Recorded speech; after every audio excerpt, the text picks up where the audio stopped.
Hello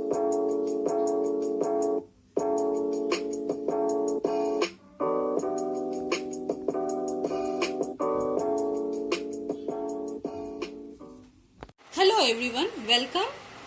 This is lecture 5 of chapter 3, Motion in One Dimension of class 11 Physics. Today in this video I will discuss acceleration, average acceleration, uniform acceleration, instantaneous acceleration and velocity time graph. First, acceleration. So what is acceleration, children? It is defined as the time rate of change of velocity. That is, acceleration is equal to change of velocity per unit time. SI unit of acceleration is meter per second square. We know unit of velocity is meter per second. Time is in second. So, SI unit is meter per second square. Next, acceleration is a vector quantity. It depends on velocity. We know velocity is change in position of a particle along a fixed direction. That means velocity is a vector quantity. Hence, acceleration is a vector quantity. Why? Because acceleration depends on velocity. Now, if acceleration of a particle, if velocity of a particle increases with time, the particle is set to accelerate, and in that case there is positive acceleration. Suppose, children, if the velocity of the particle decreases, in that case the particle retards, and in that case the acceleration is known as negative acceleration, and we can also say it retardation. So, negative acceleration is called retardation. If the particle moves with a constant velocity, what does it mean? There is no change in velocity. If a particle is moving with a constant velocity, there is no change in velocity. Change of velocity is equal to 0. That means in that case acceleration will be 0. Now, average acceleration. Average acceleration is the ratio of total change in velocity to the total time interval. Now children, let us consider there is a particle which is moving along a straight line along x-axis.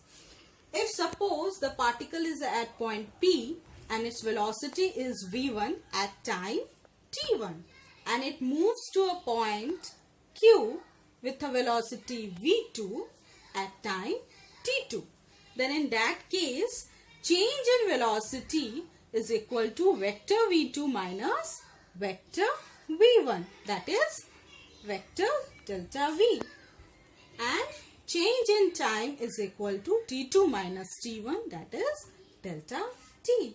So, in this case, average acceleration will be defined as, written as vector A average, and it will be equal to vector delta v by delta t. Now, uniform acceleration and non-uniform acceleration. Now, suppose if a particle changes, if it's the acceleration of a particle is said to be uniform if the change of velocity is equal in equal intervals of time. Means there is equal change in velocity in equal intervals of time. Now, if the velocity changes by unequal amounts in equal intervals of time, then in that case the acceleration is known as non-uniform. So, point to be noted out here is that we consider equal intervals of time and the change in velocity is by unequal amounts. Now, instantaneous acceleration.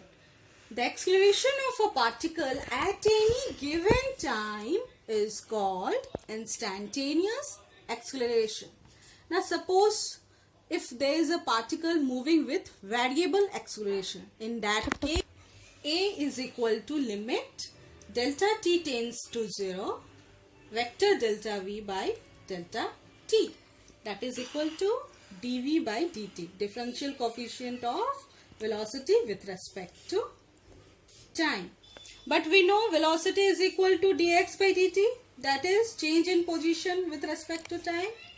Putting this value of v out here, we will get a, that is instantaneous acceleration, is equal to d square x by dt square. So this means instantaneous acceleration is second derivative of position with respect to time. Now suppose if the acceleration is constant, in that case average acceleration and instantaneous acceleration will be equal to each other. Now velocity time graph. Now if we draw time along x-axis, velocity along y-axis, then this type of graph is known as velocity time graph. And in case of velocity time graph, slope is equal to dy by dx. dy represents change of velocity along y-axis, dx represents change of time along x-axis, and this will, so it will be equal to dv by dt. So slope is equal to dv by dt. Now we know, children, dv by dt, that is change in velocity per unit time, is known as acceleration. Slope of a velocity time graph represents acceleration. Now let us consider different cases. Now case 1, when a particle is moving with constant velocity. Now in this case, velocity is not changing, it is constant. So the y coordinate will not change. This means in this case the graph will be a straight line parallel to the x-axis. And the slope of the graph will be dy by dx is equal to dv by dt is equal to 0. Why? Because there is no change in velocity. This means in case when a particle is moving with constant velocity, its acceleration will be 0. Now if we draw a line joining B to x-axis, suppose it meets point at point C. So this is a figure OABC. In this case, the area enclosed by graph AB with the x-axis represents displacement of the particle. How? If we find area, it will be equal to OA multiply OC is equal to, OA represents V, OC represents T. Now we know, children, velocity multiply time will be equal to displacement. So the area enclosed will be equal to the displacement of the particle during that time interval. Second case, if particle is moving with constant acceleration. Now in this case, there are three types of graph that we can draw. Now the particle is moving with constant acceleration. That means there is increase in the velocity of the particle with time. So in this case, the graph will be a straight line with a positive slope. Now suppose if the initial velocity of the particle is 0, then in that case the graph will be like this. If the initial velocity is 0, and it will be a straight line with a positive slope, making an angle with the time axis.